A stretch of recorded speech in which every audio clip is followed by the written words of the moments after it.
तिमिरन्दस्य ज्ञानाञ्जनशलाकया चक्षुरुन्मिलितं येन तस्मै श्रीगुरवे नमः। श्रीचैतन्यमनोभीष्टं स्थापितं येन भूतले स्वयं रूप कदा मह्यं ददाति स्वापदान्तिकम्। वन्देऽहं श्रीगुरो श्रीयुतपदकमलं श्रीगुरून् वैष्णवांश्च श्रीरूपं साग्रजातं सहगना रघुनाथान्वितं तं सजीवं साद्वैतं सावधूतं परिजनसहितं कृष्णचैतन्यदेवं श्रीराधाकृष्णपदां सगना ललिता श्रीविशाखान्वितांश्च। हे कृष्ण करुणा सिन्धो दीनबन्धो जगत्पते गोपेशा गोपिका कान्त राधा कान्त नमोस्तुते। तप्त काञ्चन गौरङ्गी राधे वृन्दावनेश्वरी वृषभानुसुते देवी प्रणमामि हरिप्रिये। वाञ्छकल्पतरुभ्यश्च कृपासिन्धुभ्येव च पतितानां पावनेभ्यो वैष्णवेभ्यो नमो नमः। नमो विष्णुपदाय कृष्णप्रस्थाय भूतले श्रीमते भक्तिवेदान्त स्वामिनिति नामिने। नमस्ते सरस्वती देवे गौरवाणी प्रचारिणे निर्विशेष शून्यवादी पाश्चात्यदेशतारिणे। जय श्री कृष्ण चैतन्य प्रभु नित्यानंद श्री अद्वैत गदाधर श्रीवासदि गौर भक्तवृंद। हरे Krishna Krishna Krishna Hare Hare Hare Ram Ram Ram Hare Hare.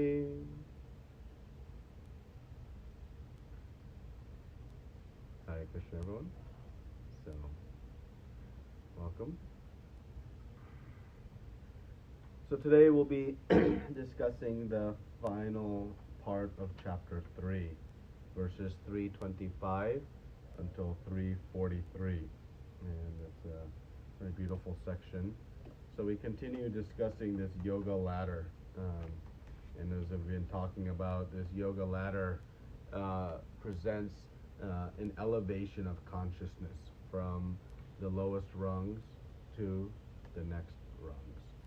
So as we move from the yoga ladder, we move from the higher realms of consciousness to the lower realms of consciousness. Excuse me, from lower to higher. And as we move up the rungs, we increase in knowledge and purification. So last time we spoke a lot about purification of material desires through the process of yajna. And in this section, we're going to speak a lot about knowledge. We're going to see many, many verses that refer to knowledge or the lack thereof. And we'll see at the end how the all-devouring lust covers our knowledge and thus is a very significant enemy of ours. So knowledge is going to be discussed in great detail, and that serves as a wonderful we have kind of the structure of this chapter outlined here, but the overarching concept is that Arjuna is asked to be inactive or active, and Krishna has said it is far superior to be active and engage the senses than to try to be inactive and try to stop the senses. Because if we renounce prematurely, the presence of material desires will create danger for us, because we will fall victim to those material desires if we have not yet engaged our mind and senses in some positive activity. So it is better to purify our consciousness by doing detached work, karma yoga. And we are trying to purify from the lack of knowledge that we are part and parcel of Krishna, and thus we have this propensity to try to enjoy the material world and the sense objects. And that is our impurity, this desire to lord it over material nature and try to enjoy separate from Krishna. So our effort is to try to purify of that desire, and that comes with the presence of knowledge, knowing who is Krishna and knowing who we are. So by doing Nishkam Karma Yoga, we'll naturally renounce the material allurements the desires for sense gratification, and we'll begin to acquire more and more knowledge and faith about we are spirit soul eternally related to Krishna in this process of devotional service, which makes up our eternal occupation, our Sanatana Dharma. So the practice of this Nishkam Karma Yoga will elevate our consciousness. And by doing so, working in this detached manner, no more birth and death, no more reactions to all of our activities, and one gets to engage their senses in a higher process. And so the detachment happens very naturally because one is attaching to Krishna. And so the process of detachment happens as a byproduct or as a result of attachment to Krishna. And that's what makes this process so much more superior than the arduous, dry, inactive process. Right? Because giving up material matters without attaching to something better doesn't really work. So this purification again occurs when once one is fully purified, then this renunciation can occur without it being a disturbance. And so the knowledge of who we are leads to this process. 1 second, so we'll just have one more joining. So let us now begin in verse 325. And in verse 325, we see, as the ignorant perform their duties with attachment to results, the learned may similarly act, but without attachment, for the sake of leading people on the right path. So here we see that both the learned and the ignorant work. They both go to the office. But what is the difference? It is their consciousness. So externally, both look to be the same, wearing suits, carrying briefcase, cell phones, working very hard, trying to climb the corporate ladder. But one knows who is the doer and renounces the fruits of their labor, and the other tries to enjoy themselves. So the difference is their desires. One wants to enjoy their own senses, and the other, with knowledge, knows one wants to please Krishna's senses. So while they look the same, they are very, very different, right? And the one who knows that happiness comes from actually renouncing the fruits, while the one in ignorance is trying to find happiness by attaching to the fruits. So in the next verse, Krishna says, now what to do with such a person who doesn't know? So as not to disrupt the minds of ignorant men attached to the fruit of results of prescribed duties, a learned person should not induce them to stop work. Rather, by working in the spirit of devotion, he should engage them in all sorts of activities for the gradual development of Krishna consciousness. So here, Krishna is giving us a very practical instruction. He's saying convincing someone to work for no gain, at least perceived gain, is very difficult. Right? Why would anyone do it? This is the fruit of mentality, and it is very deeply ingrained within us. So Krishna recommends that a self-realized person who is detached should act in a way that inspires others to follow. So the person in knowledge should try to relate to that person and show by example how detached action actually leads to a higher result. Right? So they should encourage people to keep working, but get them to slowly act in Krishna consciousness.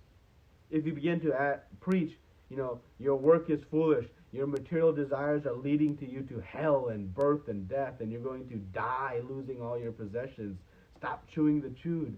Of course, that's all factually correct, but if one is not yet ready to digest such information, then one finds other ways to slowly engage them.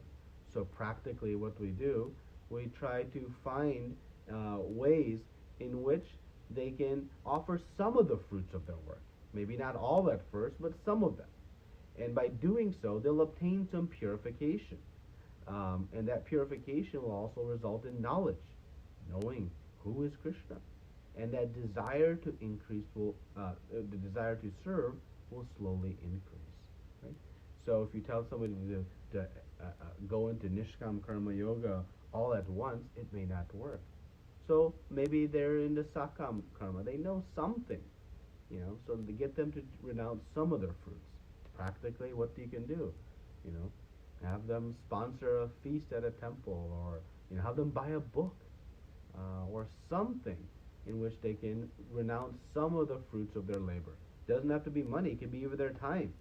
Engage them in some service, maybe even that's very subtle, but some activity will inspire them. And with the knowledge we can start to relay, showing to them how we are dependent on the Supreme Lord, where the rain is coming from, how the sun is providing so many facilities of life, all the resources around us, and start to get one to think introspectively, because most often the materialist is just working on what they know. But if we can equip them with some knowledge, again, in a digestible way, Krishna is saying, so don't disrupt the minds, but in fact, try to inspire the minds. Right? And ultimately, what we want to show them is that by offering the results to Krishna, we help them see that that offering results in real happiness. The exact same goal they have in material affairs. Achieving happiness is the goal of everyone, but it is actually achieved not by attaching to the result, but actually by detaching. So we can show them we are all united in this same goal, and this is the mystery perplexing everyone, and we can unsolve that mystery or solve that mystery for them. Right? So, and we remember in Nectar of Devotion we saw that devotional service begins with some attraction, and that attraction leads to more devotional service. The more devotional service leads to attraction, and that cycle continues. But how that cycle starts, it is by some mercy of a devotee who creates and inspires us to do some service, even indirectly, that agnata sukriti. Right? So we can do that in that way and begin the process for somebody. But we should be, intelligent and clever in how we present it so as not to disrupt the mind. And that's the practical instruction we get here. So now Krishna is going to not be so subtle, and he's going to directly explain our situation in the 27th verse.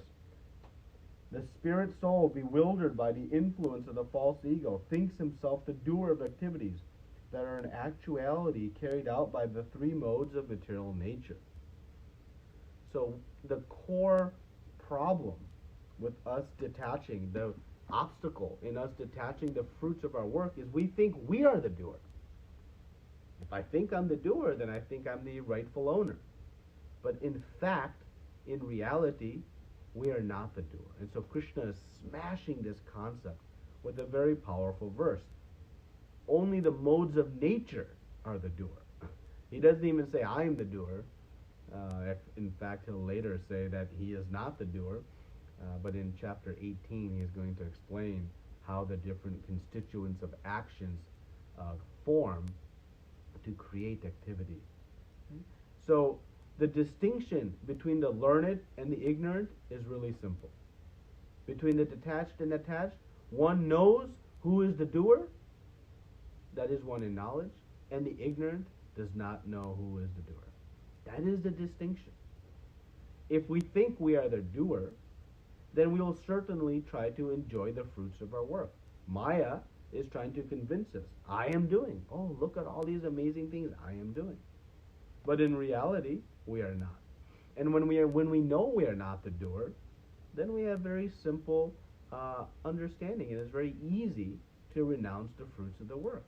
We know all the activities are carried out by the material nature. Right? So it's easy to do. Srila Prabhupada gives the example of the bank teller. The bank teller, the cashier, is not excited when more money is coming into the bank. Because the bank teller knows, this is not my money. It is the money of the bank, of the proprietor, the owner. I am simply doing my work. I'll be compensated for my work, but I have no involvement. Right? So similarly, one in knowledge operates within this material world in the same way, knowing I am using the resources of the Supreme Lord in this material world to create and fashion so many different things. But it is Krishna that is the owner. Of course, I have my quota, my share that I can use for my basic subsistence and maintenance, just like that cashier is paid some wage for their activity. Krishna has set aside some resources for us. But the one in knowledge knows that they are owned by Krishna. And this concept of doer is very important for us. We think, I want to move my hand, so I move my hand. But Krishna is saying, you are not moving your hand. Material nature is moving your hand. So how does that work? Well, it's very simple. The only part I have to do in that action is to desire. I desire to move my hand. But is that why it moves? No. Ask a paralyzed person. They have a desire to move their hand also. But does it move? No. So there's something beyond just our desire. And that is beyond our control. What is beyond our control? When I desire to move my hand, material nature sends the message to function that the brain will send the neurons down the spinal cord, into the arm, twitch the muscles, and move. I think I'm actually controlling the movement of my arm. Actually, it's all being carried out by Mother Nature, under the jurisdiction and supervision of Krishna. So even the simple activity of moving my arm, I am not the doer of. All I can do, my role in that activity, is to express my desire. So Krishna is saying it very clearly. You are not the doer. So think about all the things that we are creating, and we think we are the doer. But are we? We simply have the ability to express our desires, and Krishna sanctions those desires, yes or no, based on a qualification. Why the paralyzed person cannot move their arm? Because it's not sanctioned by Krishna, and thus material nature will not carry out that activity. So, because this idea of I am not the doer can lead to one false conclusion. Oh, well then if I am sinning, Krishna is the doer. I'm not the doer. No. Krishna is going to say in the 4th chapter, I am not the doer. So then who is? Well, we are responsible for the actions because we are the instigator of action based on our desire. Right? So Krishna does not force us to do anything. Based on our desire, Krishna decides whether it happens or not based on our qualification. He is independent in choosing whether it happens or not. So we have the free will to desire, but the actual activities are carried out by the material nature. Think about it. Every breath you take, do you have any control as to how the oxygen is delivered to the bloodstream? No. Every grain of rice or food we eat, do we have any control over that production? Whether the rains will come, whether the sun will come, whether the soils are fertile? No. Right? So in everything we understand, if we just think with a little bit of intelligence, a little bit of an analysis, we are not the doer.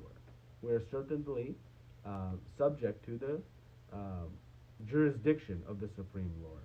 So Krishna is harshly breaking the main goal of Maya, which is to make us think we are the doer.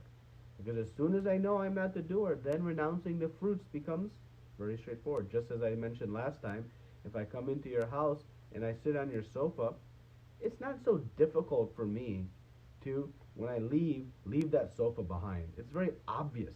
It's not mine. I was just using it for some time. I know I'm not the owner. I'm not the proprietor. So, but Maya convinces us that everything around us is ours, when in fact it is not. So this is the, very instructional verse. So we can say, after dihino shpinyata dehe kaumadam yavanam dada tata deha tata dirasta kaumadam yavanam dada tata dehan tata papte dirastatanam muyati. After that verse, this is like the second, sort of foundational and and mind-shaking verse to help us break us from this idea of we are the doer.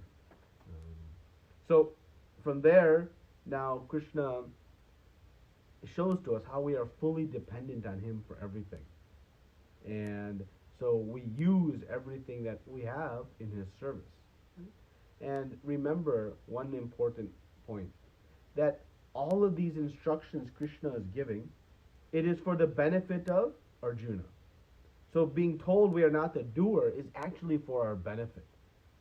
Because otherwise, we head down a very dangerous path. A path that leads to our ruination and our suffering. So being told we are not the doer is not meant to make us feel insecure or bad or insignificant. No, it's meant to give us knowledge so that we can stay on the right path. And that is what Krishna now is going to speak in the next several verses, doing some comparing and contrasting. Right? So in the last verse, he spoke about how one acts when they're bewildered, and now he'll explain what one does when they have knowledge. One who is in knowledge of the absolute truth, O mighty armed, does not engage himself in the senses and sense gratification, knowing well the difference between work in devotion and work for fruitive results. So, one in knowledge, they know what is the difference, right, between working in devotion and working in fruitive results. Well, if I know the pros and cons of each of my two options, I can go option A or option B. How do I decide? I decide, well, which is going to have the better outcome. But if I don't know about option B and I'm only seeing option A, then I just take option A. But one who has knowledge of everything knows and can then make an intelligent decision. So Krishna is saying here, this knowledge is very important, right? And so how does knowledge of the absolute truth, because Krishna says here, one who is in knowledge of the absolute truth. Of course, we have so many so-claimed sources or basis of knowledge. Right? I know about the stars, I know about medical science, I know about business, I know about economics, I know about engineering. All of that knowledge, but is any of it helping us decide whether we should work attached or detached? Because again, that is the only difference between the materially conscious person and the spiritual conscious person. No. What is the knowledge that will help us decide? It is knowledge of the absolute truth. And how does that work? Well, if I know about the absolute truth, it leads to avoiding sense gratification. Because then I know I am not the doer. And I know where the source of all happiness is. I know I am part and parcel of that absolute truth, Krishna. And thus I begin to know that my activity, my position, is to be eternal servant to the whole. And thus I can actually achieve the highest happiness, the same goal as the attached worker, but it is achieved by detached work. And this happens when I have knowledge. Right? So Prabhupada says, the knower of the absolute truth is convinced of his awkward position in material existence. That is such a beautiful and brilliant statement. I just want to read it again. The knower of the absolute truth is convinced of his awkward position in material association. The convinced is so key, right? As soon as we become convinced of it, then we know how to act. Right? Because the knower knows that results of detached work will lead to happiness, and the results of attached work is going to lead to birth, death, old age, disease. So then I can make my decision, option A or option B. And actually I only have two options. Either I'm going to work to please my senses, or I'm going to work to please Krishna's senses. There are only two options. So I just need knowledge to know what is the result of both. But again, if I don't know, I just carry on with what my neighbors and society tells me to do. You know, eat, drink, and be merry. But that problem is the merry piece never comes. So, This is an important piece of the knowledge of the absolute truth. It helps reveal the inherent nature of the soul to serve Krishna. And ultimately, we are serving Krishna either directly or indirectly. Because if we are serving our senses, we are indirectly, because Krishna is the source of those senses. And we are ultimately dependent on him. And Krishna is going to explain this in the 7th chapter. Right? So knowledge is the key again. I keep emphasizing that it is the key to working either attached or unattached. In the presence of knowledge of the absolute truth, it's obvious and very clear which is best for us. But without knowledge, we think, oh, I should just keep all the fruits. That will make me happy. But when one is convinced of his awkward position, it happens when one knows the absolute truth. Right? So in ignorance, we think we are the doer and thus don't attach. But when we have knowledge, we serve with Krishna and enjoy unlimitedly. So this is the comparison and contrasting. Now, what does Krishna want Arjuna to do? Bewildered by the mode, this is verse 29, bewildered by the modes of material nature, the ignorant fully engage themselves in material activities and become attached. But the wise should not unsettle them, although these duties are inferior due to the performer's lack of knowledge. So here Krishna is saying very clearly, it is an inferior choice to attach to the work. Who makes an inferior choice? Only someone who doesn't know. Just like a child, if you give a child a choice between a piece of chocolate and $100 bill, what are they going to take? The chocolate. But clearly that is because they don't know that the $100 bill can buy many, many pieces of chocolate. But not in knowledge, they make a choice. So similarly, if we don't know about this science, then we'll make that choice. So Krishna is saying, bewildered. But what should we do? And this is a very interesting statement by Krishna, and it has some important context that Srila Prabhupada points out in the purport that we should discuss. So why not unsettle the ignorant? Because Krishna is saying it's too hard to get them to drop because so attached. They're not purified to have this knowledge of why one should detach. This false ego is bewildering them. But Prabhupada talks about the devotees. They know Krishna's real desire. And so the devotees do not quit on them. And so they know Krishna wants all his children to become happy and free from suffering and difficulty. So Krishna wants everyone to have this knowledge, but some are not willing to accept it. So the devotee works very hard in service to transmit this knowledge. They do not become selfish and think, oh, I don't have this knowledge or I cannot give this knowledge. No, the devotee does whatever they can under any kind of difficulty, sacrificing even their own desires and comfort and their own ideas, and works to try to bring those to knowledge because they know they have it and they want to share it. Right? So, and Prabhupada talks about taking so many risks, even risking our own comforts, as Srila Prabhupada risked his own comfort to share this knowledge. We should take any type of opportunity we can to share, right? But why is Krishna telling us to leave them alone? It's an interesting topic. Does Krishna not care about them? Of course he does. They are also his living entities. They are also his children.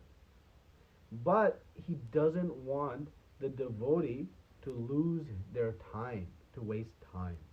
So Krishna is telling us very indirectly that our time is very precious.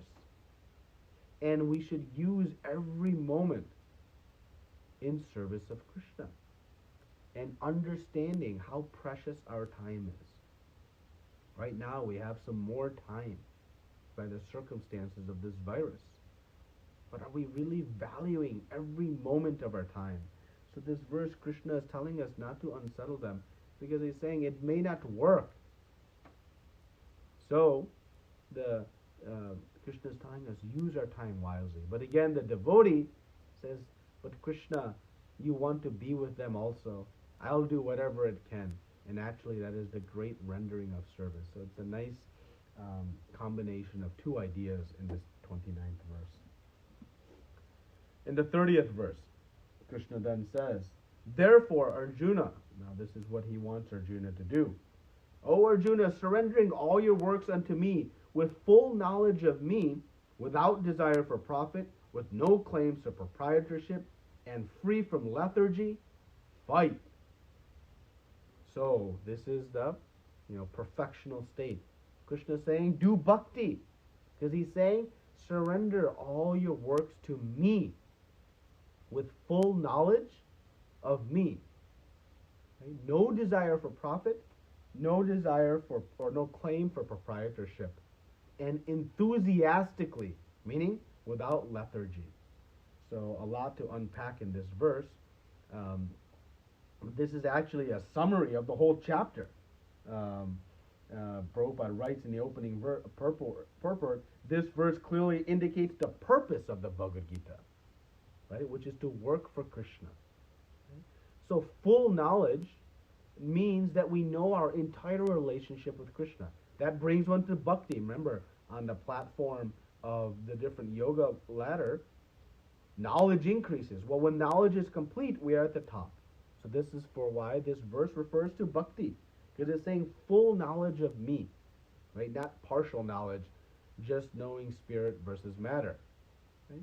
Not enough, but actually knowing who is Krishna, and then when we know Krishna and we know the soul, then we naturally know what our constitutional position is. So Krishna wants Arjuna to abandon even his own attachment to work. Because he says, surrendering all your works unto me. Meaning in Nishkam Karma Yoga, remember, one is attached to the work, but detached to the fruits. So Krishna wants Arjuna to fight now in the mood of devotion. Why he should fight? Because Krishna wants him to. That is the highest platform. Not, I do the work I want to do, but then I renounce the fruits. That is a high platform, Nishkam Karma Yoga. But the ultimate platform is, I do only what Krishna wants me to do. Okay? So it's a very elevated platform. And the one works in that manner without lethargy. Work hard. Don't be lazy. Renouncing without knowledge, it can lead to this mode of ignorance. Oh, I'm just going to do nothing. And become lazy. And then one indulges in so many, ignorant activities, drugs and sex life and all excessive sleeping, these things. That's what one does when one doesn't have knowledge and tries to renounce. Right? So actually, when one renounces the fruit and has full knowledge of Krishna, they become enthusiastic. When we work for somebody else, we become a little bit lazy, right? When we work for the boss in the office, we do the absolute minimum amount of work required to get that paycheck so that I won't get fired. But any extra we won't do because there's no gain for us. Boss isn't going to pay me more if I do an extra. Forget that. We do the absolute minimum. That is the general tendency. But the devotee in knowledge knows when I have the opportunity to work for Krishna, there is nothing more valuable and gives me no more greater fulfillment. And thus one, when working for Krishna, works even harder than they'll work for themselves. Because they know he is our supreme well-wisher. And it is so much fun and enjoyable. So the enthusiasm to use everything from Krishna, not wasting even a moment, it comes from this knowledge and experience. And so it becomes very important. So this Vigata Jwara is very important because spirituality is not about laziness, but it's about extreme and extraordinary endeavor. And we see how Srila Prabhupada endeavored. And if you want to see it, we're very fortunate that this Hare Krishna movie is now available to all of us at noon today, tomorrow, and I think it was available yesterday also. And we can see the extraordinary endeavor, how Srila Prabhupada was so enthusiastic and completely free from lethargy, even in a very advanced age. Right? So, now what is the hardest part of this verse? It is surrendering all the works. This is not surrendering the fruits. The fruits we can sometimes surrender, knowing we are not the doer, knowing that it will lead to a higher outcome. But surrendering what we want to do, surrendering that desire of what I want to do to Krishna and Guru, that is the hard part. Right? And Srila Prabhupada uses the word military discipline. He says, the Lord instructs that one has to become fully Krishna conscious to discharge duties as if in military discipline. What is the military discipline? If anybody has been in the military, they know that when an order comes, one is expected to do it. You don't question it. You don't ask why. You just do it. And why is that the case? Because in military battle, things are happening at a very rapid pace. And the consequence of not following this chain of command is people die. So the consequence is very severe. So in the military discipline, one is expected to carry out the order of a superior without question and without hesitation. And that is what allows the knowledge to transmit from the higher ranks to the lower ranks so that action can take place in a way to protect lives. And this consciousness is beat in to the army folks, the military folks, from the very beginning, from boot camp, from the very small things, when you eat, when you wake up, how you fold your clothes, the little small things. One must follow the orders exactingly, so that when the big orders come, one is accustomed to following.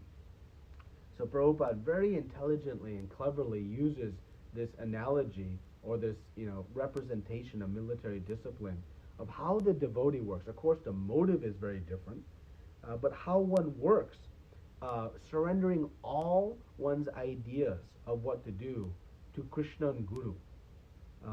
This is important. And so to do this, to be able to surrender that, in the military, one knows why one does that, because one's life is at stake. So in Krishna consciousness, how one can come to this point? Well, we must have knowledge of Krishna. And as he says in this verse, full knowledge. And what we must know is that Krishna is the supreme doer, and he is our greatest well-wisher. If I know he is my greatest well-wisher and the supreme doer, then I know without any hesitation, whatever order comes from him is only for my good. He has all knowledge and all control. So if Krishna asks me to do something, it must be for my good. And one then can surrender the, I want to do this and I want to do that. That mood becomes lost. Because one is surrendering that to a higher cause, not to a lower cause, but to a higher cause. And that cause is Krishna and the spiritual master. Because the spiritual master is the representative of Krishna, who comes forth, empowered by the Supreme Lord, to bring one back home to Godhead and engage one in pure devotional service.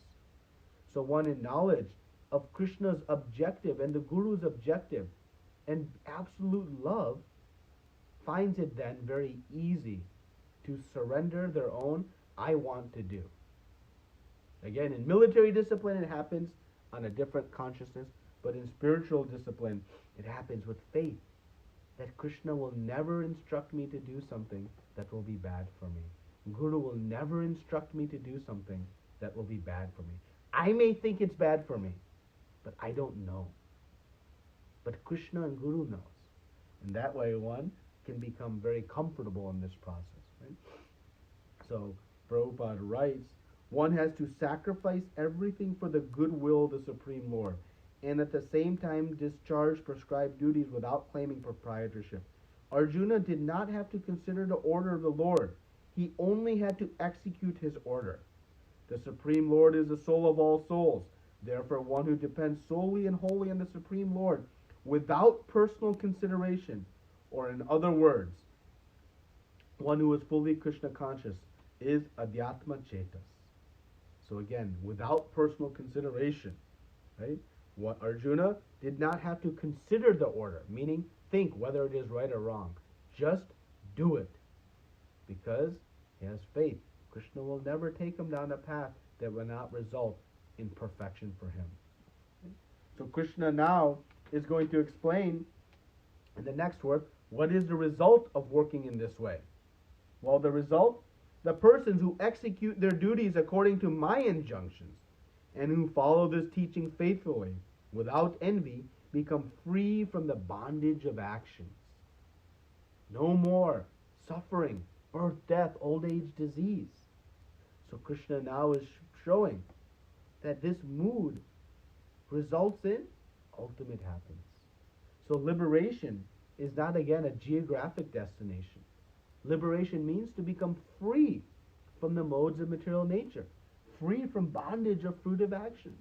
And that happens executing their duties according to Krishna's injunctions, not our own. So the one requirement here presented in this verse is being free from envy. Right? One has to be free from envy. What is our envy? That we are envious of the Supreme Lord. Right? We are envious of why you, why not me? And that is why we ended up in this world in the first place. So we must become free from this envy. And why? Because that's what brought us here in the beginning. And the body is the symbol of our envy. We acquired this body because we had envy of Krishna. It is a proof that we had some envy. That's why we got it in the first place. And so we must be free of this envy in order to work in this way. And once we lose it, actually then we'll lose even this material body. So now Prabhupada writes a very inspiring statement that if we're not very advanced and unable to fully surrender, right, our works and work in this way, what to do? Well, we can be confident that it can happen very quickly. Because Prabhupada says, in the beginning of Krishna consciousness, one may not fully discharge the injunctions of the Lord.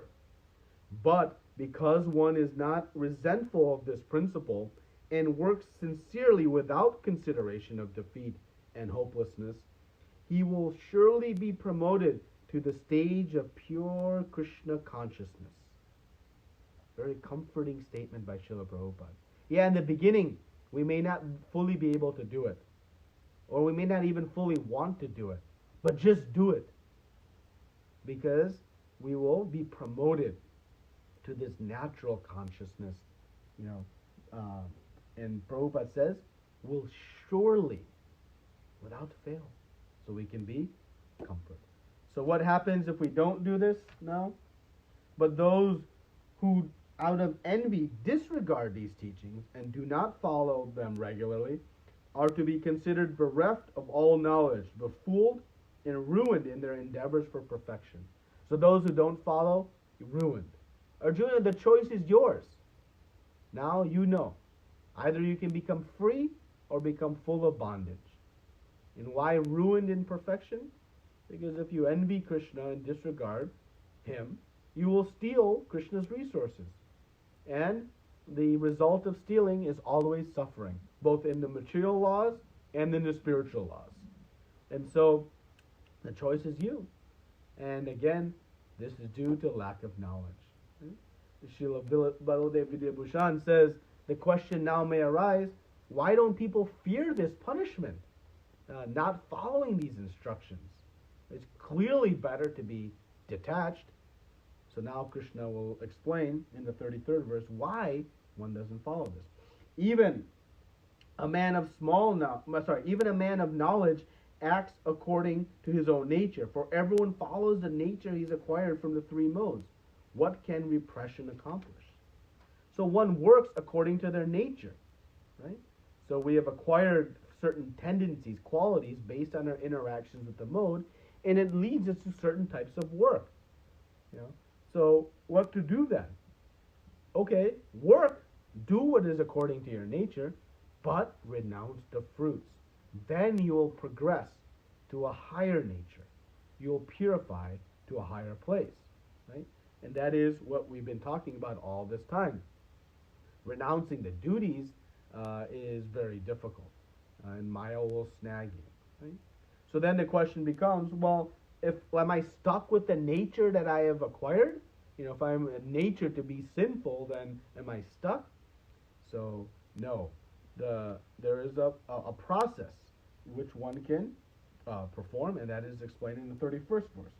There are principles to regulate attachment and aversion pertaining to the senses and their objects. One should not come under control of such attachment and aversion because they are stumbling blocks on the path of self-realization. So Krishna says, don't come under control of your likes and dislikes, your attachments and aversions, because they will create stumbling blocks on the path of self-realization. So instead, surrender to the Shastric principles. Right? These likes and hates, they are trappings in the material world. They're very strong feelings. They are part of our nature. You know, I have natural tendencies to like certain things and dislike certain things. But don't let that control us. The mind chases the likes and avoids the dislikes. But we should abandon both because they're all on the material platform. So the solution is do devotional service and purify and control these and transcend to a higher consciousness. Transcend beyond our material likes and dislikes, our varna, and come to Krishna consciousness. Right? Because both of them are bad, both attachments and detachments, because they'll pull us away from serving Krishna. So Srila Prabhupada says in the purport that one should follow the regulated sense enjoyment if one has a desire to enjoy, because it allows one to avoid being entangled. So that means follow the Shastric principles of how to enjoy. Don't just enjoy whimsically. Follow these karma kanda processes, right? But ultimately, we should abandon even that. And why? Because Prabhupada says there's even danger on a royal road. Though the road is nice, better than unregulated sense enjoyment, there is still danger on that royal road of getting into an accident. And what is the danger of regulated sense enjoyment? That eventually we may become so attached to material sense desires, we may fall back to doing what we want and fall away from these principles in the Vedas. So Prabhupada says there's even danger in that process. So ultimately, one should abandon even this regulated sense enjoyment. Right? And how do we do it? By doing Nishkam Karma Yoga, ultimately doing Bhakti Yoga. That removes all the stumbling blocks when I know who is supreme and our eternal relationship. Right? So keep purifying from these desires by doing detached action, and one will progress. So now, Krishna says, but don't switch duties. Stay in who you are. So he says, it is far better to discharge one's prescribed duties, even though faultily, than another's duties perfectly. Destruction is in the course of performing one's own duty is better than engaging in another's duties, for to follow another's path is dangerous. So Krishna is saying, even if you don't do your duty perfectly, it is better to do what is according to your nature. Because in our nature we have certain qualities, and then we can become peaceful. If a Kshatriya tries to be a Brahmana, it'll be unsettled. Or if a Shudra tries to be a Vaishya, it'll be unsettled. Just like if an electrical engineer tries to be an artist, it may not work because the nature is different. Right? So Prabhupada talks in the purport about two types of duties. We have our material duties, that is based on the qualities we have acquired, and it puts us into these different types of positions. Brahmana, Kshatriya, Vaishya, Shudra. But then, when one purifies and elevates, we become to the point of spiritual duties. And there, we don't follow our material qualification, we follow the order of Guru. And the Guru guides us. And in that regard, there is no consideration of Brahmana, Vaishya, Kshatriya, or Shudra. In that, one can do Kshatriya type duties, Brahmana type duties, any type of duties, because it is on the spiritual platform. The only requirement, follow the order of Guru. Right?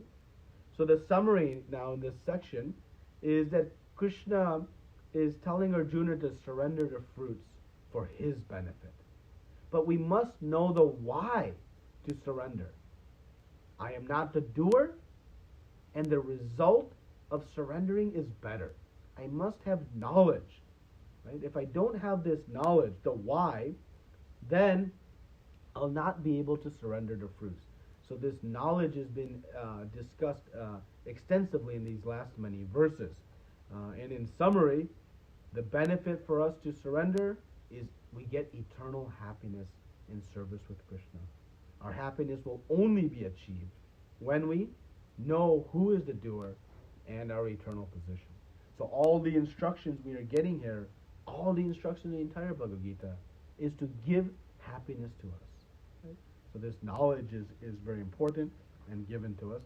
So now we get to the question that Arjuna is going to ask. Arjuna said, O descendant of Vrishni, by what is one impelled to sinful acts, even unwillingly, as if engaged by force? Arjuna is wondering, wait a minute, this is so logical. Attached misery, detached happiness. Who would choose option A, to attach? So obvious, so clear. Why don't people just control their attachments and aversions and just work in this detached manner? Why does one sin and not follow this path? This knowledge is so logical and so clear. If we fully detach, we're going to enjoy higher happiness and be free from all these difficulties. No more temporary, all eternal. Right?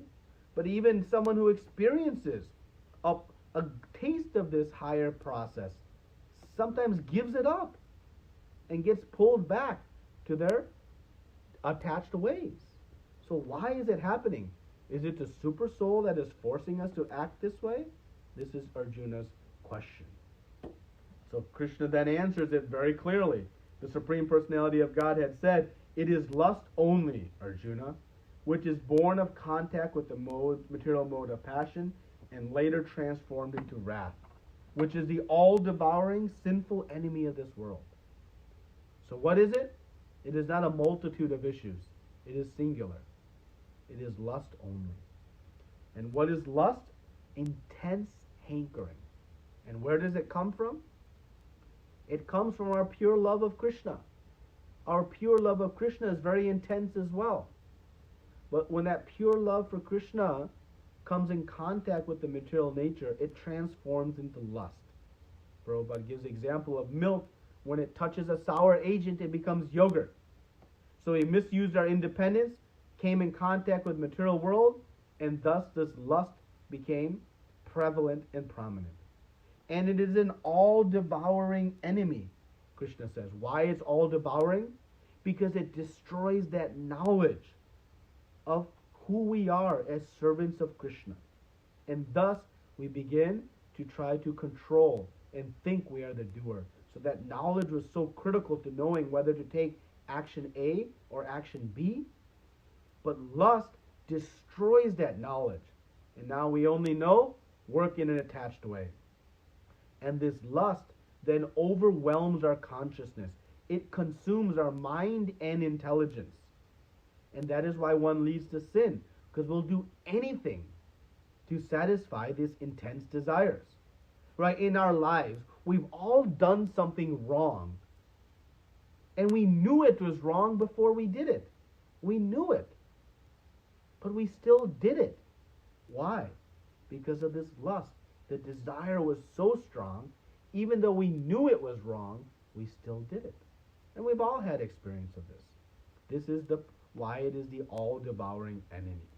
Because it rips away this knowledge of what I should do, and we become fully consumed in only satisfying my lustful desires. And it leads to anger, wrath, which Krishna says later transformed into wrath. Because when that desire is not satisfied, we get angry. You can have all the assets of the material world, and you'll still not be satisfied. Ask Hiranyakashipu. He had the whole universe, not only an earthly planet, all the planetary systems. But he still was not satisfied because his 5-year-old son was not following his ways. And so the more we try to satisfy the lust, the more it becomes raging. And we'll talk about that in the coming verses. So it's very dangerous, this lust, because ordinary methods, Srila Baladev Vidyabhushan says, to stop it doesn't work.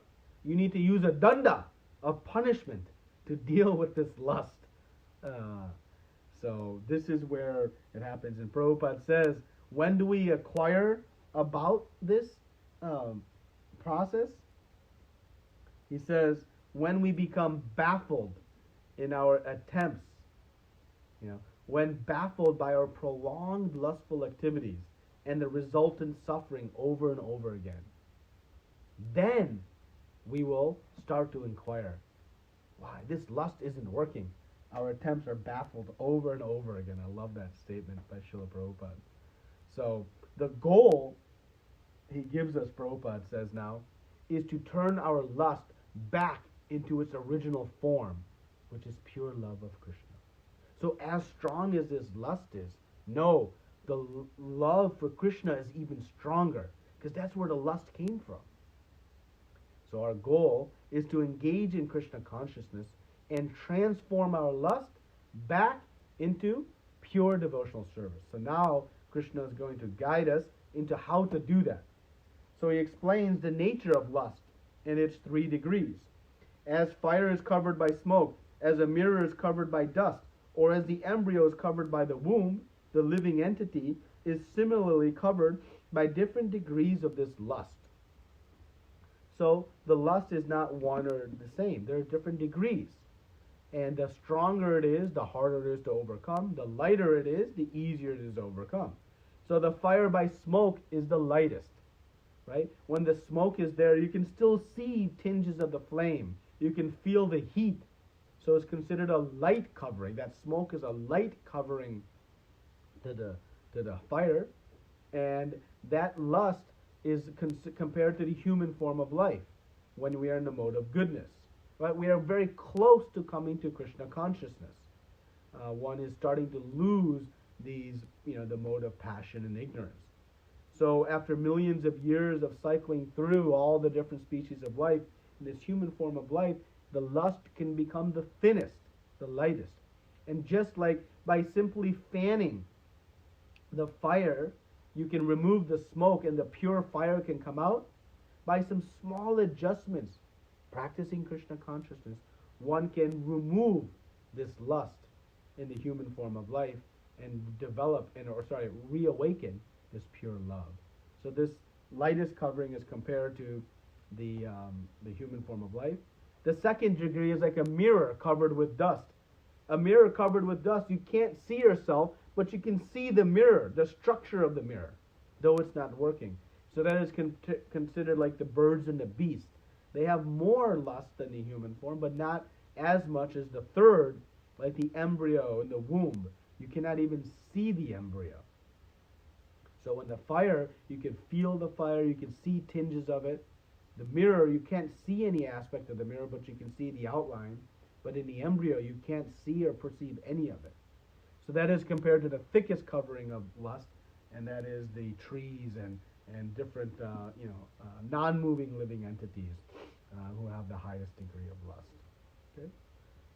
So what happens to the lust? The wise living entity's pure consciousness becomes covered by his eternal enemy in the form of lust, which is never satisfied and burns like fire. So it consumes our whole consciousness. Lust is like fire. When you pour gasoline on it, it consumes all of the gasoline, and it rages stronger. And this is the danger of lust. The more we try to satisfy it, the more stronger it rages. This idea of getting it out of my system, it doesn't work. The more you try to satisfy the lust, the more it rages. It's like pouring gasoline trying to extinguish a fire. It doesn't work. And this lust, the epitome of lust, Srila Prabhupada speaks about very, strongly is the shackles of sex life. And lust is so exemplified here, and it shows the power of Maya. I'll give a very, graphic example.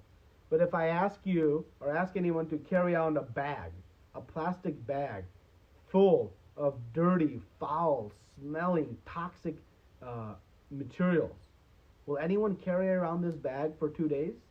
No, you'll want to get as far away from this bag as possible. It's filled with dirt and smelly things.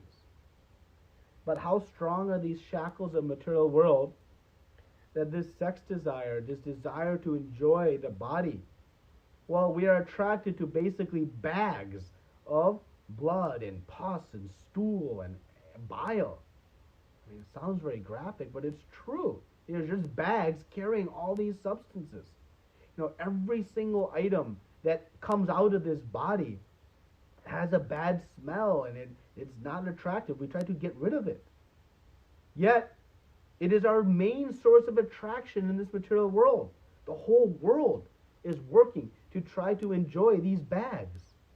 That is how powerful lust is and how powerful the illusion of Maya is. When we speak in this way, it seems very, off base, but when you just remove the emotion of it, it's actually very factual. This body is the source of so much pain. Every square inch is the potential. Just get a small paper cut, and it gives you so much pain. But that same, small square inch of the body, how much happiness it can give you? Very limited. It can give you so much difficulty. But that tip of your finger, how much happiness it can give? So small. Yet, driven by lust, that's all we do, is try to enjoy it over and over again. But it is like fuel on a fire. It just makes that lust rage. So what to do? Now the final 4 verses. The senses, the mind, and the intelligence are the sitting place of this lust. Though through them the lust covers the real knowledge, and the living entity bewilders him. So if we want to fight lust, we need to know, where does it take position? Where does it reside? If you want to conquer the enemy, you have to know, where is the enemy? So Krishna very graciously is telling us, here's where you need to attack. Lust is sitting in the senses, the mind, and the intelligence. The senses are like the gateways to the mind. They receive information, what I see, what I hear, what I taste, what I touch. And that information is stored within the mind. The mind is the storehouse of desires. And the intelligence, it is the decision maker. When it's overcome by lust, it falls subject to all the desires of the mind that have been filled through the senses engaging in all kinds of activities. And because the intelligence sits next to the soul, it takes the soul on a wild, wild journey, a dangerous ride. It influences the soul to acquire this false ego and thus become attached to sense gratification. And so this intelligence, Prabhupada said, is the capital of lustful propensities. So because this lust, again, covers the knowledge leading us to detach, it is very dangerous. And that's what Krishna says, the lust covers the real knowledge. So again, we see this issue of the knowledge. And thus it is our great enemy. So how to attack? First things first, Krishna is going to give a two-sided attack. How to attack from the front and the back. Right? That's the best way in military art to conquer the enemy. Come from the front and the back. Flank them from both sides, and thus it's very easy. So Krishna is going to give us the two-sided attack to this lust. He told us where the enemy is, and now what to do. So in 41, therefore, O Arjuna, best of the Bharatas, in the beginning, curb this great symbol of sin, lust, by regulating the senses, and slay the destroyer of knowledge in self-realization. Again, destroyer of knowledge. So what is the first thing to do? Control the senses. Stop the inflow of all the different desires. Just like if it's cold outside and you turn the heater on in your car. But before you turn the heater on in your car, close the windows. If you have the heater on, but the windows are open, what is the point? You'll not keep any of the heat. So Krishna is saying, first, close all the senses. Don't engage them in material affairs. Of course, he's not saying stop the senses. Don't close the eyes, close the ears. No. Close them to material activities and engage them in spiritual activities.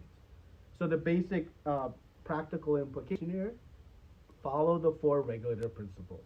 No meat eating, intoxication, illicit sex, and gambling. When we control the senses that way, we will stop them. The senses are the grossest, most thing we can see. Gross meaning less subtle. Right? If I try to stop the mind from thinking about intoxication, it's not so easy. But I can stop the body, the senses from having intoxication. Just take some willpower, right? So Krishna is saying, just stay firm. I'm not going to enjoy intoxication. I'm not going to gamble. I'm not going to have meat eating. Right? With some willpower, we can stop the gross senses. Yeah, you may not be able to stop the mind from wandering. That's okay. Let that wander, but don't engage. So close the senses to material affairs, right? And when we actually engage the senses in Krishna, this actually happens very naturally, right? So don't let this lust destroy the knowledge of who is Krishna. Right? Then what to do is given in the next two verses, how to attack from the other side. The working senses are superior to dull matter. Mind is higher than the senses. Intelligence is still higher than the mind. And he is even higher than the intelligence. So Krishna is giving us the hierarchy of what's the highest, right? So the senses is less than the mind is less than the intelligence, and the intelligence is less than the soul. The soul is the ultimate. So step 2 is to use strong intelligence and engage in devotional service. And this will control the mind, because the intelligence is stronger than the mind, if the intelligence is rightly formed. So strengthen the intelligence, and that will give you strength to control the mind and be able to pull it back from all the sense desires. So when the soul is engaged in its constitutional position, then all the lower material bodily elements will automatically fall in line, the mind and senses. Just as the chariot here. If the driver is controlling the reins, which are the mind, which are controlling the senses, then that chariot goes in the desired destination. Okay? So this is the second path. And finally, Krishna says, thus knowing oneself to be transcendental to the material senses, mind and intelligence, O mighty Arjuna, one should steady the mind by deliberate spiritual intelligence, Krishna consciousness, and thus by spiritual strength conquer this insatiable enemy known as lust. So the intelligence is protecting the soul from the dangerous path, being the driver of this chariot. So use strong intelligence to control the mind and senses. And what is this strong intelligence? Acquire knowledge, engage in bhakti, devotional service, and in doing so, you will conquer lust. Stop the senses through rote power and will. Engage in devotional service. Transcend to a higher taste. And very quickly, you will naturally lose these sense desires. And this all-devouring enemy of lust will be conquered. So this is, chapter 3. And again, knowledge is the key to success. When we know who is the doer, we know who we are, our eternal position, then it is easy to work intelligently in a detached manner and avoid this all-devouring enemy lust. And how to acquire this knowledge? Working in Nishkam Karma Yoga, this detached manner. And thus we will become, knowing option A versus option B and have steady focus. And thus Krishna has glorified. And now Krishna will talk in chapter 4 about this transcendental knowledge in great detail. And that is our discussion today. If you want, you should read the purport to chapter 3. The last verse. Prabhupada gives a very nice and summary of chapter 3, but in the interest of time, it's very late. I will not read it here, but please do so. And next week, we'll begin discussing chapter 4. Thank you very much. Srila Prabhupada ki jai. Ananta Koti Vaishnavrinda ki jai. Hare Krishna. Sorry, I went a little bit Hare long. Krishna. Lots of content today, but any questions and comments? We have time for questions and comments. Prabhuji, Hare Krishna. thank you so much for wonderful, wonderful class. Hare There's Krishna. a lot of subject matter here. It's very deep, and you explain it. You're taking us through this very nicely. Thank you. Hare Krishna. Thank you for listening. 29. Yes. You explained it well, but could you help rectify the two juxtaposition, counterweight concepts of not unsettling the ignorant and helping deliver the fallen to Krishna consciousness? Yeah. Thank you. It's a nice point because in time I didn't go so deep, but I get a little bit deeper now on that point. So the point in 20 you said 29, right? Is the one that you were looking at. Yes. Yeah, because in hold on, let me just get my bearings here. Yeah, in 26, Krishna says, how to practically don't disrupt the mind of the ignorant person. So that one, yeah, it's not like that one's understood. That one is, be practical and provide progressive knowledge to what they can digest. Don't overwhelm them with, you're going to, you're attracted to a bag of pus, blood, bile, and stool, right? That might, make them run away. So don't speak in that way. Okay, but in 29, the two views is Krishna is showing his mercy to his devotees by saying, don't spend your time trying to conquer, the lustful tendencies of the material attached. It's not going to work. Don't go through extraneous effort, right? Just like, a parent, doesn't want a child to work too hard. Krishna is kind of showing his love and indicating to us that our time is very precious. So use your time for a higher purpose. But the devotee knows what Krishna's real desire is. Krishna's real desire, innermost desire, is that all the living entities return back home to him. So the devotee then says, okay, I am going to use my time in trying to spread this message because it will please Krishna. And then Krishna, seeing the child endeavoring in that way, will then shower mercy to make it happen. So, just like, if a child is struggling with something and mother sees it, mother will then go and help that child. Father will go and help that child. So, if it's a constructive activity, of course, right? If it's something that is productive and nice. So, the devotee knows the inner desire of Krishna, which is to see all of his children free from suffering. But Krishna is showing his love to his devotee by saying, don't endeavor so much. You take the path. So it is both are expressing their love, right? And we see this in relationships.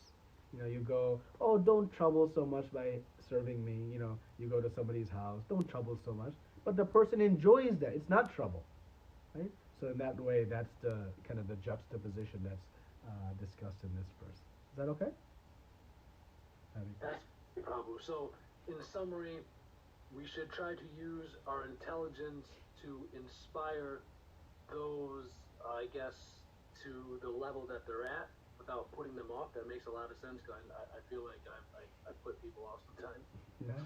But we shouldn't waste our time on those who are too engrossed because it's just a waste of effort. And we should spend that time helping, taking our own path of self-realization, but helping those who will take some steps forward in self-realization. Yeah, and what we try to do is for those who are so materially engrossed, we try to find even subtle ways to engage them with some intelligence. Take a cookie. Don't tell them it's offered to Krishna. Who will say no to a cookie? The material engrossed will take it also, right? So that's devotional service. So now we're using our intelligence to find subtle ways. Yeah, they may not read Bhagavad Gita, no problem.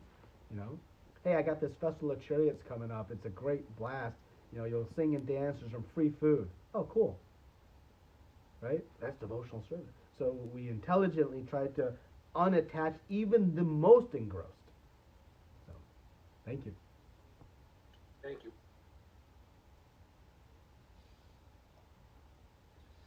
Hare Krishna Prabhu, Dandam Pranam. Hare Krishna, Dandavats. Very nice class, Prabhu. It was like math teacher is describing the derivation on the board and just sitting and enjoying happily. At the end, what happens in it's like very smoothly going on one by one, step by step. And the subject is very interesting. Thank you. I got a couple of clarifications. Yes. First one is 3.29. The similar question as Prabhu asked basically. Yes. If a person is working in a mundane activities to drive his daily life, and because of this the quarterly goals and the yearly goals and the targets, the responsibilities, we get stuck into at least some durations, not in complete year, at least some months, some weeks, we get stuck into the work and we cannot concentrate back on the more concentration, and we can't do it on devotions. Kind of we are doing hard work. Of course, we have in mind that this hard work also we are doing for our betterment, so that we can put more effort in Krishna conscious activities, as said in 330. So in this case, is it okay to sometimes put more effort towards the work and like it becomes imbalance? Yeah, but the way to create balance there is that work should be work for Krishna. So if my quarterly and annual goals, what am I going to do with the fruits of that, achieving those goals, right? So by meeting those quarterly and annual goals, I'm going to achieve some income, some promotion, some bonus, some work. Now, if I'm going to use the fruits of that for Krishna's service, then that absorption of thought is also part of devotional service. Yeah, I may not be directly thinking about Krishna in that time, but the thought of that work is producing a fruit for Krishna's pleasure. So if I am disciplined in using the result properly, then the absorption of thought is not material, so it's not an either or, right? We're not making trade-offs between material and spiritual. What we are trying to do is how we can fully make everything we do spiritual. But again, making our work spiritual doesn't mean I'm taking my harmonium and mridanga to the office. It means I'm using the fruits of that work for Krishna, right? So that is how we have that absorption become part of our Krishna consciousness. They are not different, they are intertwined. And it only becomes intertwined not in words, but in action. We should not go to the distraction towards our... But the intertwining happens in action. What do I do with the fruits? I can't say, oh, I'm aspiring for a promotion because I'm working for Krishna, and then when it comes, I think, wow, I am now this person. Busy. No. It is Krishna who is given, and then what do I do with the fruits? Right?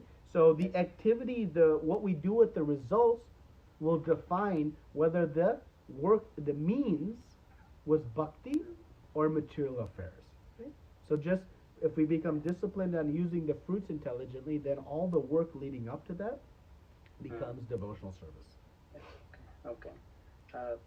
Prabhu, in 3.37, I said the lust only in that you said that the pure love of Krishna became lust when we come in contact with the material nature. Yes. See, that is the right statement. Yes. Yep. So that lust originates in our natural loving propensity. The innate strong drive we have as spirit soul is to love Krishna. That is the intense and strong nature we have as spirit soul. Yeah, theoretically I understand, Prabhu. Could you please give me some example, like how a love becomes lust by contacting with material nature? Yeah, because in love, they have the same characteristics. It's just the object is different, right? The gopis of Vrindavan are willing to suffer in hell to give the dust of their lotus feet to cure Krishna's headache. Nobody would give their feet, dust from their feet, the sages, the brahmanas, because Krishna was suffering from headache. And he said, I need the dust of my devotees' feet. Nobody would give. But then Narada Muni went to the gopis. And as soon as they said, Narada Muni said, Krishna's headache, dust of lotus feet, they began giving all the dust. And Narada Muni is perplexed. What? You know how much suffering is coming to you? They didn't care. Why? They had love for Krishna. Now the criminal is willing to go and steal money from the bank, knowing they're going to suffer. But why? Because they're so overcome by lust to attach to, of their own desires for wealth, that they're willing to even take on known suffering. So both are willing to suffer, but one is for the pleasure of Krishna and one is for the pleasure of their senses.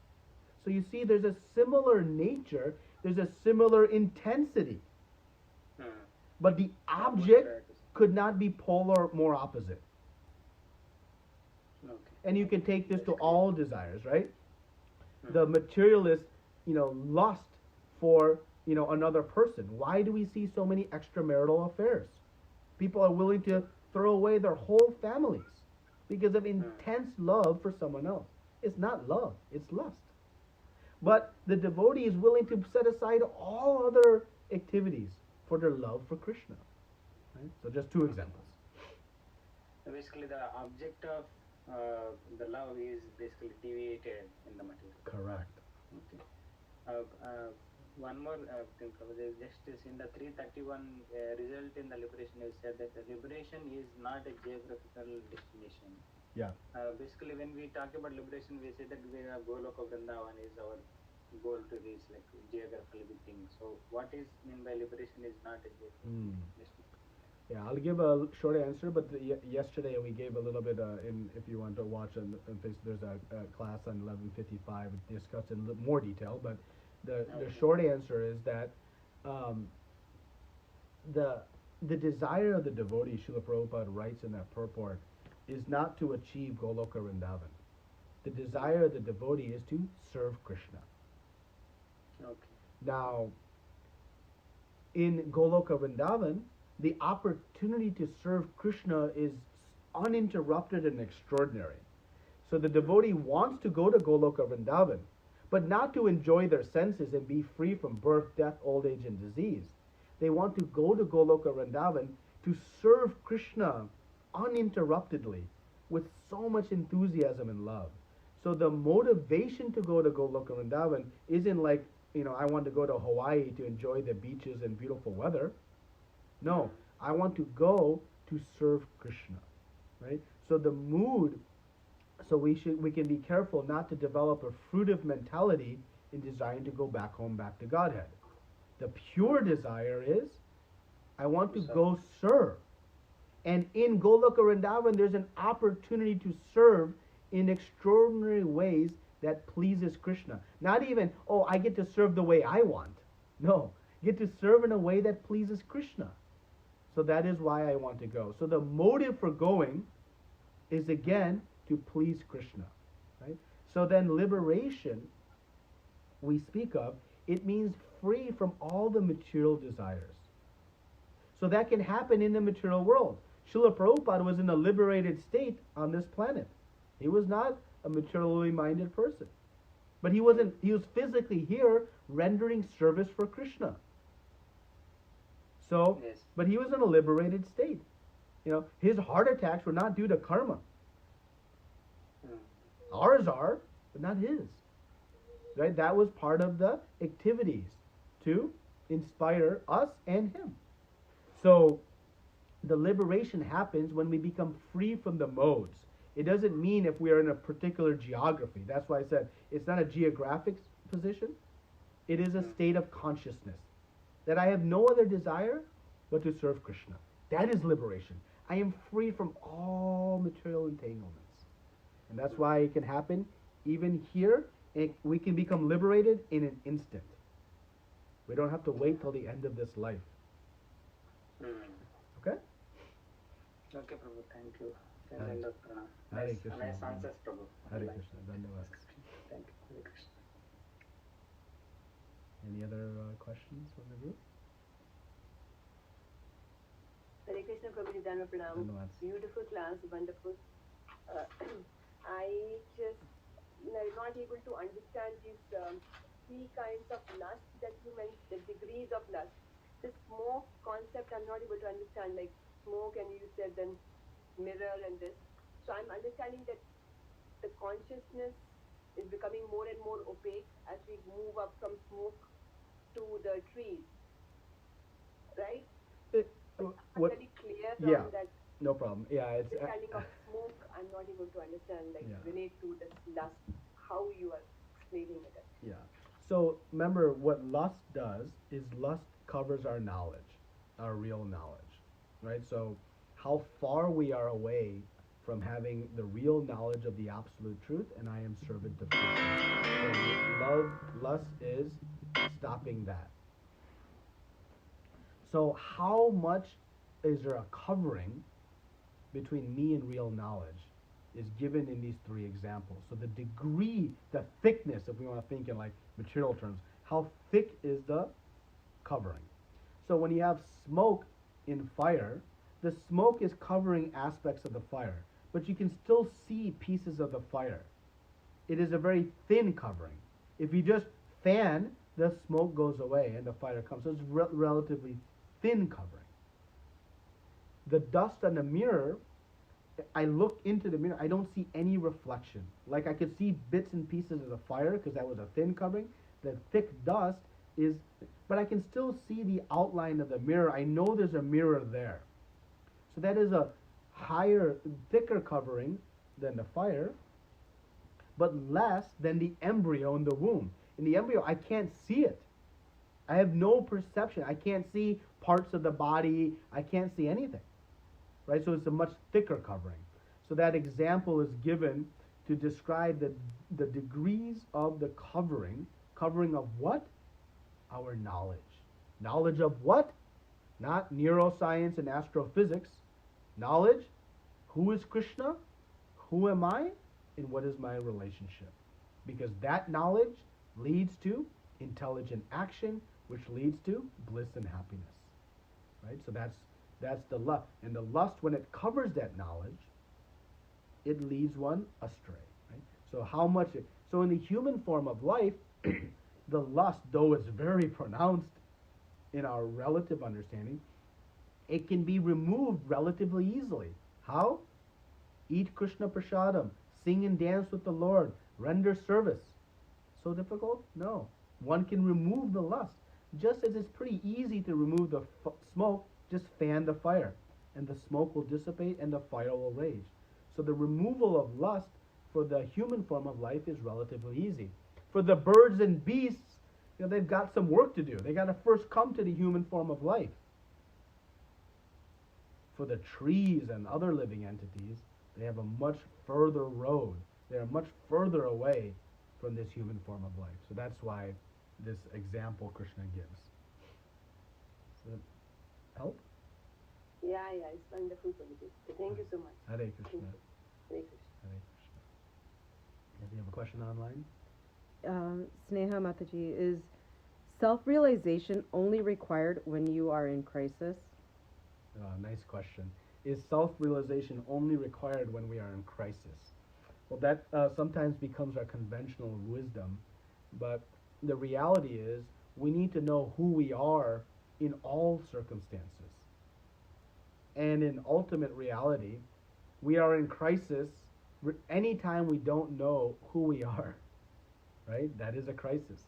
We may have temporary moments of feelings of, happiness, but in reality, when we separate ourselves from Krishna, we are experiencing just glimpses of reflective and perverted enjoyment. But real happiness is when we realize the self. And the example we give is of the fish out of water. The fish out of water is like us in an unrealized state. We're not in our natural environment. And so there's nothing you can do to be happy for that fish. But when you put the fish in the water, it's back in its environment. So self-realization is the means for real, permanent, and eternal happiness. And so it is needed in all states. But the difficulties sometimes inspire us to take to self-realization.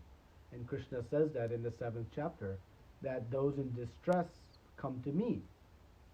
So sometimes in the distressed state, it inspires us. But we should pursue self-realization from beginning to end and perfect it. It's a state of progress towards full self-realization. We may have some realization today, I'm a spirit soul, I'm not this body, I'm eternal servant to Krishna, but the degree of that realization is seen in our activities. Okay?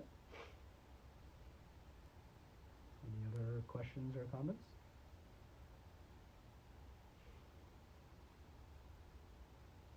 Okay. Hare Krishna Prabhuji. Hare Krishna. Yes? Go ahead, Raghapriya Prabhu. Hare Krishna Prabhuji, Dandavad Pranam. Wonderful class connecting the verses. Actually, sometimes these verses in the 3rd chapter look discrete, and thank you very much for connecting, Prabhuji. But the verse 327, Ahankara Vimudhatma. Yes. Sometimes I got the opportunity to speak about this verse, Prabhuji. I was speaking how Ahankara and all. But the end of the class, some devotees said, like, some friends said, like, okay, very wonderful class, Prabhu. You did a great job. Even after speaking that much, I felt happy that I got bewildered. I gave the class. Something like that. Like, this kind of things happens, like, even though sometimes we speak, we get stuck with this kind of situation. How to overcome from this situation, Prabhu? Well, first, you are very blessed for 2 reasons. One, by some reason, Krishna has allowed you to speak on his Bhagavad Gita. So that is a very fortunate position in the first place. One we don't even know the great fortune of. And 2, they're very blessed because you understood that that was Ahankara.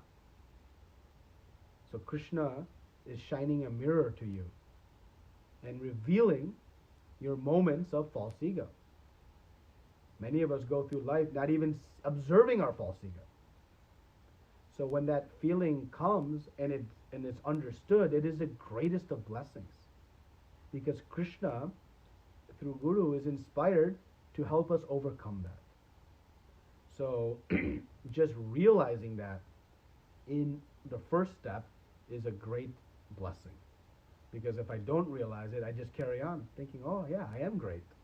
So that lamentation you have is only by the mercy of Krishna, when he shines a light on it for us.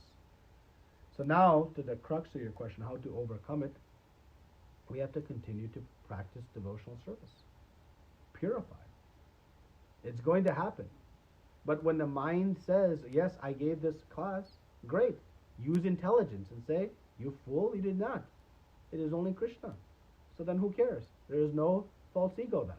Yeah, the mind will give all kinds of thoughts. You are great, you are this. Don't worry. Use intelligence to say, I am part and parcel of Krishna. I am not the doer. So don't lament the mind coming up with these ideas, because the mind has come up with these ideas for millions of lifetimes. And that's why Krishna says, control the senses, strengthen the intelligence. He didn't say control the mind. He didn't say stop the mind from thinking about these things. It's not possible. But we can strengthen the intelligence by remaining fixed in devotional service, and we can control the senses to some degree. Right? So by doing those, let the mind talk, as Krishna says at the end of the 2nd chapter. The rivers flow into the oceans, but the oceans are undisturbed. So when the mind has these thoughts, just use intelligence to debate within yourself why that's not true. And don't lament so much, but be grateful that Krishna continues to show us that.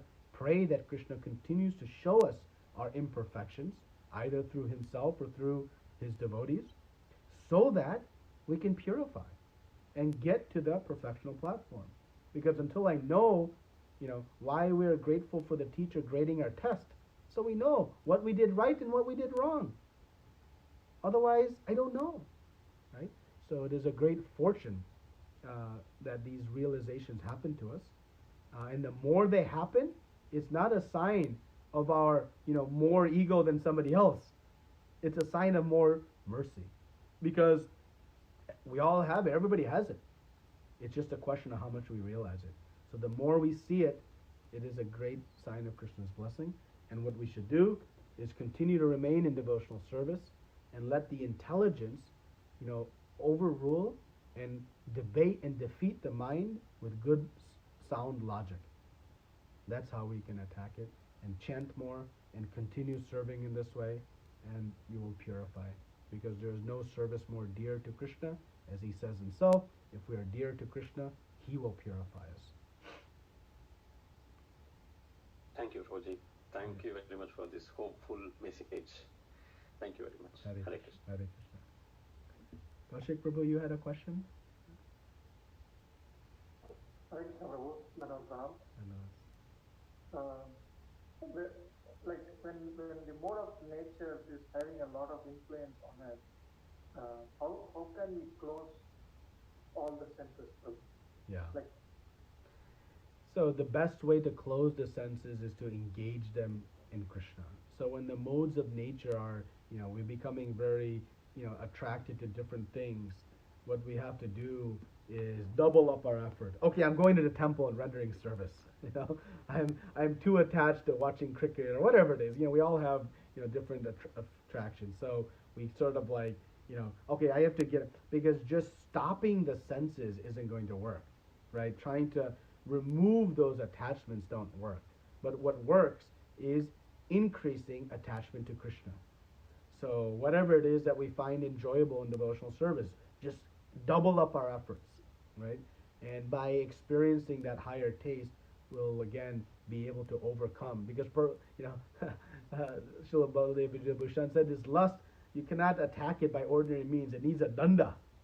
So sometimes that danda for us is, yes, reminding ourselves of the need, but then engaging in some more devotional service. So that is always the recipe when we are feeling a little bit more, attached, or our lustful desires in whatever realm are increasing.